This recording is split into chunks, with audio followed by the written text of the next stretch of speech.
All I think about these days, all I think about these days is getting at that goal that's in my heart. I need a reason to believe, yeah, maybe a cure for my disease. That song is by Blaine Long. My name is Matthew Blades. Meet my friends. Hi, it's Tim.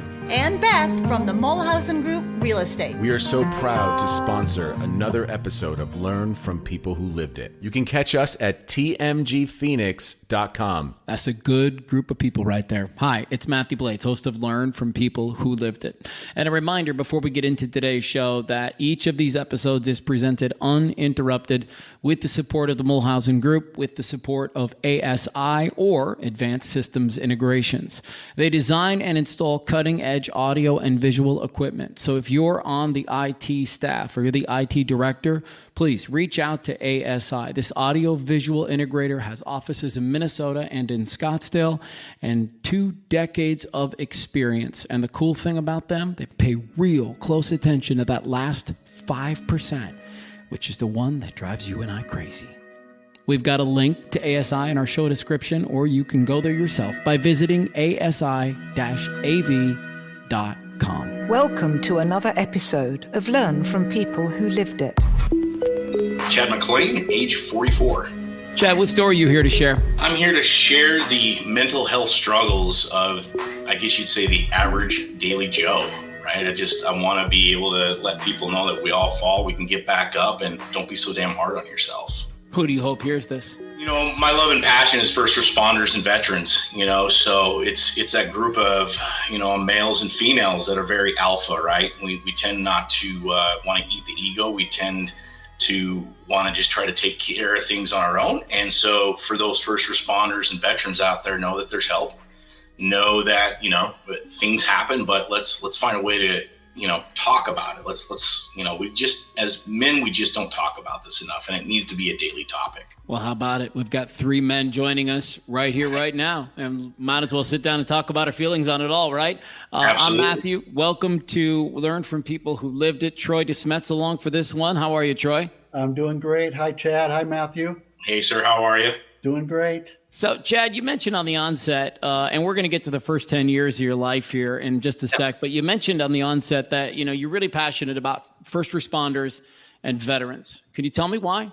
These are people that give, you know, one of the things we said in the military is you really give your government, you give your country a blank check, essentially. Here's my body. Here I am. Here's my soul. Let's get after it. And those are pretty selfless people, right? You know, we're there to go do things that most people would never dream of doing. You know, first responders, firefighters, and these people are running into homes that are on fire where people are panicking, passed out, you name it. So I feel those are the people, if we can help or I can help with mental health issues within that region that I'm passionate about, I hope that, you know, kind of tears down to other, you know, communities and stuff throughout. So we'd like to start on this podcast with the first 10 years of people's lives. I think it gives us a pretty good handle on, you know, where things are, how things are bubbling up, what those core beliefs and all that stuff is about. So who is Chad from 0 to 10? What's your family life like? Where you moving? Where you living? First 10 years, I'm going to probably say the first 5. Kids probably don't remember a whole lot. I know I don't. But probably about the time when I was 7, you know, my parents got divorced. So grew up in a single mom household. I've got an older brother, younger sister. I'm the middle, right? So I'm the problem child already. It's just in the DNA of middle kids, right? But my dad was extremely abusive physically and verbally, right? So that plays in a toll. And then you dial in the psychology of it, and then you start realizing, you know, things of, I got to be a perfect kid because I don't want to get hit tomorrow, kind of a deal. We were really poor. My dad couldn't hold a job. Obviously, with that being done, didn't pay child support. So I had a mom that, man, she's amazing. My mom is. She worked 5 jobs, raised 3 kids essentially on her own. She's a tough cookie. And I can remember at, you know, young ages, again, 6, 7, going to offices at night and cleaning offices with my mom. And I didn't think nothing of it. She takes it, I think, now as a kind of a pride thing. And I can't believe I couldn't do this. And I looked at it as like, hey, I'm in someone's office I don't know, and I'm cleaning it and dumping garbages. Like, it was something cool to do with mom. I didn't look at it as a bad thing. But childhood wise, like, I look back on it and I think our past makes us who we are. So I think if you even dial everything back in a time machine, there are one or two things that might change. But, I think as a childhood, we had a great childhood. We had loving friends. We had loving grandparents. I mean, we all played well together. We're good siblings, even to this day. Like, my brother's in Chicago. My sister lives up in Prescott. And, we all still talk weekly. But I would say my first 10 years, even throughout high school, not bad. I was that goofy kid. I was the homecoming king. I was the Mr. Spirit guy. So I just had friends. I enjoyed life. Makes sense to me. And Troy, I'm going to bring you in here really quickly on this thing, but it makes sense to me that you're in it to make everybody feel good. It makes sense to me that you're the life of the party. It makes sense to me that you're the homecoming king because of the stuff that you had to deal with your dad, right? Like it or not, that put an impression on you. But I want to make sure other people don't feel this. I want to lift everybody up so they don't ever have to kind of feel that. You also mentioned that you're the middle child. Troy, I know you love birth order a little bit. And so. Well, I think a lot of it has to do with the meaning you make of it when you yourself are the one that are in the middle and how you see yourself. I mean, ultimately, it's your own identity. And if you're looking at it from the place of, when you said that, Chad, to me, in my mind, the middle child so often is the peacemaker, is the one that's the sensitive one that understands both sides and can really work to level out the energy in the home. I hear you on the sensitive side. I would probably say I'm pretty sensitive. My wife would say that as well. But through the years, I think because of my negative self-talk and things of that nature, I've built this massive, rough exterior. But meanwhile, on the inside, I'm like this little teddy bear that just wants to be held, Yeah, I see that. I hear it too. I mean, I think one of our yearnings in life is to be able to feel loved and to be able to give love. And I find it, when we don't have that father figure in our life, I'm curious, was there a coach in your life that had an influence on you or a male figure? My grandfather, my mom's dad. Believe it or not, long story, try to make it short for you. My last name used to be Chad Elder. Went through the service with Elder on my name, the whole 9 yards. And when I got out, it was just something I wanted to do. Like, me and my dad didn't have a great relationship. I didn't really have a great relationship with his side of the family. So I said, you know what? This is the guy that kind of helped raise me. This is the guy that taught me how to, fix lawnmowers. This is the guy that showed me how to be a man at a distance, with quite a bit of age gap being grandpa. But man, what a cool dude. In fact, right above me here is one of his pictures and medals from World War II. Wow. That I have hanging there. And then right in front of me, I've got a picture of him that he's in Germany squatting. So kind of a reminder every day of like, things are okay, man. You're doing right by the last name. We'll get there, but be patient, kind of a deal. But yeah, my grandfather was huge to me. He's missed dearly. What did changing your name represent to you? Kind of pay like a little bit of a tribute to my mom and him, right? Because they're both just to the bone, hardworking people. My grandfather, he went through the Depression. He was the guy that had the rusted nails and the coffee can of oil that you would rebend and use on the treehouse and stuff, So I don't know if there was an exact moment, but it was just I have to do this to honor his name and my mom.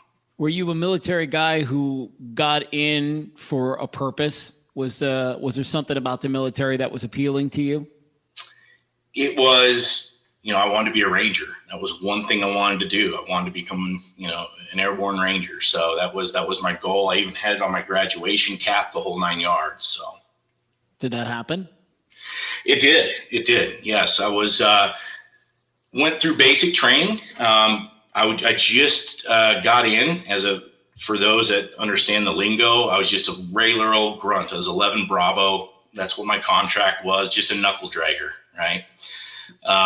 And then went through basic, and I actually got offered an airborne slot. So went to airborne school, got into airborne school, passed that, airborne school. Most military people will tell you have gone through airborne school. It's a cakewalk. It's super easy, just nothing hard about it. I'm sure Uncle Sam doesn't want to hear that, but it's a cakewalk. Yeah. And then the 75th Ranger Regiment, they actually come up to airborne school and kind of have a meeting. There's a liaison that comes up to airborne school and essentially says, hey, who wants to be a Ranger? Who wants to volunteer? Sign here. We'll come pick you up at the last day of airborne school. And you got to go through RIP. So RIP, it's different now. I think it's called RASP, but back then it's RIP, which is Ranger Indoctrination Program. So went down and got beat up at RIP, passed RIP, did the whole 9 yards there. My one, I call it kind of my claim to fame or something I know. I guess that's famous. If you're familiar, have you ever watched Black Hawk Down? I have. Yeah. Okay. So remember the gentleman in there, his name was Struker, Jeff Struker. And he was the gentleman where a lot of the soldiers got killed in his Humvee. He took the Humvee back and they ended up spraying it out, reloading it, and they're going to go out again. Well, Jeff Struker was the NCO for our RIP class. Prior to that year, I believe it was 95, Jeff Struker won the best Ranger competition. And so for those that don't know, the best Ranger competition is a competition over, I believe, 5 or 6 days. And it's just no sleep. It's from shooting to jumping out of planes to building, a man-made almost Zodiac to just all these tasks to land nav. They say it's one of the hardest competitions, even in the civilian sector. It's one of the hardest things to do. And so now you can almost see Best Ranger competition, I believe, on ESPN has it almost every single year because it's gotten such notoriety. Long story with that. Jeff Struker was a bad man, is what I'm trying to tell you. This guy was in shape. He did the whole Mogadishu thing, but he became a reborn again Christian. And so it was interesting. I can still remember it was an early morning and we're in RIP and you can still smell the dew on the grass and we're sitting there and we're just doing flutter kicks before a long run. And he just, hey man, I'm a reborn again Christian. I've seen it all. I'm not going to yell. I'm not going to cuss. I'm not going to raise my voice, but you'll know when it's time to go. And man, the way this guy threw us through PT and runs. I mean, this guy, I think, again, I don't know, probably a 6-minute mile. I mean, this dude could cook. And man, it was not fun doing PT with Jeff Struker, but one story in particular, and please stop me if you have any questions or anything, but one story that really changed and made the pivotal moment in my military career, and we talked about it the other night when I was at a friend's house, and it was the first time I told anybody this. We were on a night jump into Fairchild in Spokane, Washington. So 2nd Ranger Battalion was really, really good at airfield seizures. It was kind of our thing. We'd jump into an airfield, we'd take it over, we'd set up security, so planes could land, so you could bring in, some other teams to do some search and rescue or go clear hangars. We end up going in and we jump into Fairchild, and it's a night jump, and it's all of 2nd Ranger Battalion. So, I mean, you're looking, I think it's 2,000 guys, something like that, all in the air at one time, bunch of C-130s, and it's at night. I'm floating down and I can kind of look over the horizon as I'm coming down, and I see all these parachutes and I see everybody and I see the plane still going and guys just coming out. And as that's going on, I look down and there's a parachute right below me. Well, in jump school, they teach you if you hit a chute, you're supposed to kind of run off of it, right? Just run off of it. Well, I tried my damnedest to run off this parachute that's in the middle of the air, and lo and behold, my chute ended up losing its air. So I lost the air in my chute. And as I came off his parachute, mine just kind of collapsed on me. And then from there, I don't remember what happened. I don't know if it was 20 feet. I don't remember if it was, I remember hitting the ground and hearing this loud pop, like I, compound fractured something. Woke up, I don't know time frame. I woke up later, kind of tapping the body, seeing if I've got broken limbs or anything's, cracked off. Just felt sick, ended up turning my head over, throwing up. Didn't know what was going on. I was out of it. Lo and behold, finally kind of got my ground, and I really couldn't feel my legs. My legs were really, really numb, and I didn't understand that, but I wasn't bleeding anywhere. I could get up and walk.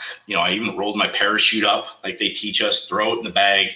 I would probably say that was shock and muscle memory kicking in at that point. But I burnt in and I hit the ground harder than hell. And when I came to, I remember running up the tarmac, and the sniper section guys were coming at me because they're all on dirt bikes.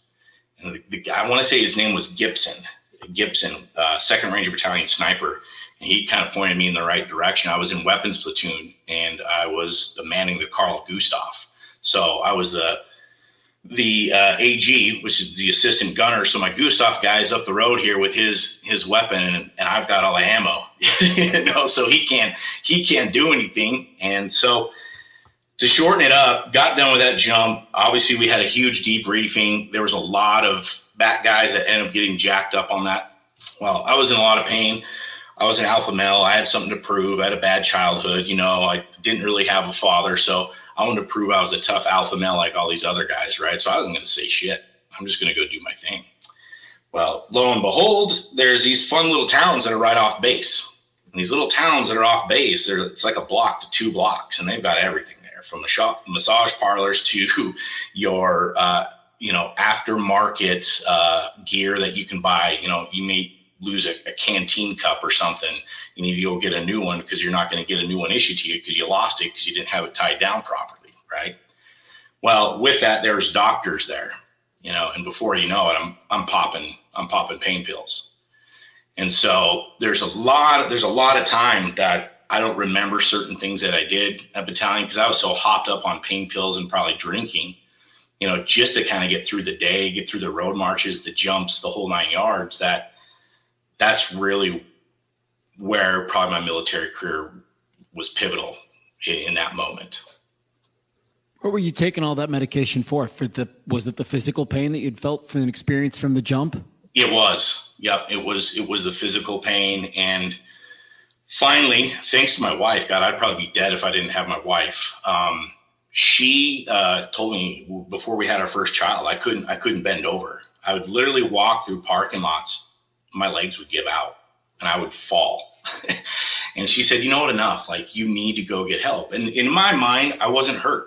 Right. So I had my limbs, for the most part, pretty normal in the head. So I thought, and so forth. So I never filed when I got out of the military. Well, I went and got my back checked out, and the guy that did my back, he's like, what did you do? Did you play pro ball? Like, what did you do? I was like, what do you mean pro ball? And he's like, your back is so messed up that you would think that you've been in 70, 35 mile an hour car crashes. He's like, it is a mess. He's like, how did you live like this? I'm like, well, I took painkillers and I just kind of, grunted my teeth and moved on. Well, he did some research and he found that jump that happened. Because he knew someone high up at the VA that he could actually verify that stuff. And he wrote me a letter. He wrote me a long letter that I submitted to the VA, and they looked at my case and they're like, yeah, we'll give you 20% disability. And so now I get a nice, $300 check a month to remind me how bad my back is. So at that point, everything for me, candidly, in my military career went completely downhill. So, again, hindsight, looking back, you know what? Shit happens for a reason. And if I could have had that perspective and just said, hey, man, I jacked in my back. I need some Motrin, or I need someone to look at me. Maybe it's different, right? Maybe I get surgery and the VA does it, and, I work hard and I recover. And before you know it now, because I was one of those guys, if I was going to do it, I was going to go special forces. And if I was going to do it, I was going to try to go Delta. I wanted to be the pinnacle. Something you just said sort of touches me, Chad. When I was going through my chronic back pain, I think for a while, if I'm really honest with myself, I sort of treated myself like I didn't deserve the treatment. I didn't deserve the attention. I didn't deserve to feel better. And so, Troy, how do we get out of that really dangerous spot where we need to take care of ourselves, but we seemingly don't feel like we're worth it? Yeah. Boy, I think that's a story for so many men, myself included, where we grow up and we're taught to pull our bootstraps up, and we're taught to get to work, and we're taught to, if we're playing sports and we get hurt, to rub dirt on it, or, we've got enough ice for it. Or like Chad is saying, we've got Motrin for it. I think it's this very thing that we're doing right here, right now, talking about this with 3 men. I mean, all in various stages in our life, all at having various experiences in our life, but all having dealt with, this attitude of, I can go it alone. I'm not going to talk about it. I'm going to suffer in silence. I'm not going to talk about it. because if I talk about it, then I'm weak. And the reality is, the truth of it is, talking about it does not make you weak. It makes you strong, and it makes you stronger, and it empowers and inspires other people to do the same and to get the help that they need so desperately in their life. It doesn't make you weak. It makes you stronger. Why do you think you didn't think you deserved to be taken care of? I think that reflects back to childhood stuff. It's, you usually does. Yep. You don't resolve that, and then you take that into another situation, and that situation gets worse. And like I said, then I drink your Red Bull and I go about my day, and I don't take care of the shit that needs to get taken care of. But yeah, I think I didn't deserve it. I'm not a woe's me kind of a guy. Like, let's get after it. Let's get it done. I'll get it solved my own way, even if it is the wrong way. At least I made that decision, right? No one else made it for me. I made that decision. But again, I think that's why I'm starting to kind of understand my own story through, and again, I know we'll get into it, but the ketamine infusions that I've done, it's literally changed how I look at things. It has changed how I understand life. I am slower now. I am more present. I understand if I have a bad day, it's just a bad day. It's not a bad life. It's an impossible grind that we put ourselves on, right? I tell people, I used to have a sign in my radio studio, guys, and it said, "Be more number one." Are you kidding me? Like, what an obscene thought to have. But that's how I used to live my life. It wasn't enough to be number one. I needed to be more number one. And just the thought almost makes me want to puke a little bit now, right? In the operating system that, I think I come from now. And then wouldn't you also, and if you guys don't mind being vulnerable with me, that'd be great. But wouldn't you also say that, like, your family probably didn't get the best versions of you while you were trying to go at it alone? 100%. I probably crushed so many relationships. I know there was a tumultuous time between me and my mom. I was going through therapy, and so it was this, immediate vomit of, how dare you this? And all these things are kind of getting peeled back, right? That onion peel, it's just getting peeled.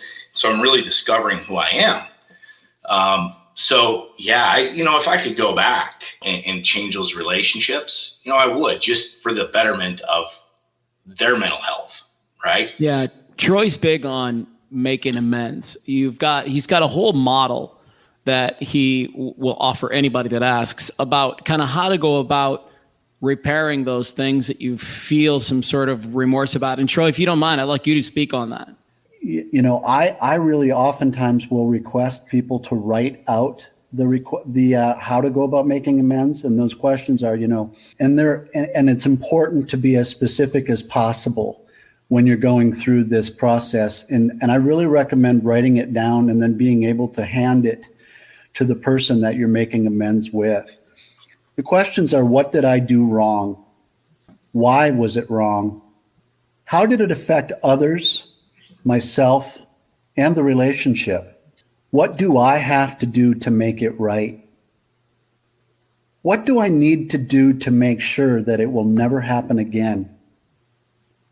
And what should the consequences be? And I think what's also amazing is when we do that, we open ourselves up to the relationship again. We've expressed our own vulnerability and how we were wrong and owning our own stuff, which then opens up the door to the other to connect with us, where we can ultimately have a more intimate and understanding relationship. Because I think it's really important. We grow at the level of our differences, and we connect from the level of our sameness. When we hurt someone, we're different. And we need to come to some level of understanding where we can find a level of peace. A lot of times it's easier for us to forgive others than it is to forgive ourselves, because so often in our lives, we don't think that we deserve forgiveness, because we've got this voice, as Chad was talking about, in our heads that runs around saying, what a piece of shit I am, or what an awful human being I am, or all these types of things, when that's a voice, that's a critic inside of us. That's a part of every single person has these thoughts. And it can be so, and first thing I think it is, we have to be aware of that thought. We have to be aware that, hey, everybody has these thoughts from time to time. Okay, is that true? Is that really me? And one of the practices that I find very helpful for me is if I'm having a really bad day or if I've hurt someone, to forgive myself as well, to forgive myself and to let it go. Because if I don't, I'm going to be carrying that baggage into the next day, and it's going to get worse, and it's going to get worse. And then I'm going to make decisions in my life that are not in my best interest to make. I'm going to continue to hurt myself, and I'm going to continue to hurt the people around me until I finally surrender. And the act of forgiveness is an act of faith. And however we do that, however we can find forgiveness for ourselves, whether that's writing out your story and floating it down the creek, or writing out your story and burning it, ultimately it comes down to forgiveness and forgiving ourselves. That is a perfect place to hit the pause button. And when we come back with part 2 with Chad, we're going to get into some non-traditional therapies that have been really successful for him, specifically ketamine. We're going to talk about the day he almost took his life, and then we're going to talk about where he is today. See you for part 2 with Chad when you're ready.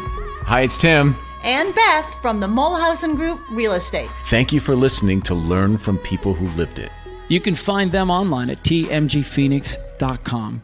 Thank you so much for spending a little time with us. We're about to listen to the lead track off the new album from Blaine Long called Bacon. A quick reminder that ASI-AV.com, that's that audio-visual company I was telling you about. This woman-owned company has more than 2 decades of experience, and if you're on the IT staff and you've got your next build-out, please reach out to these folks. They work with schools, they work with corporations, they work with just about everybody, and they pay really close attention to that last 5%. Visit them online at ASI-AV.com.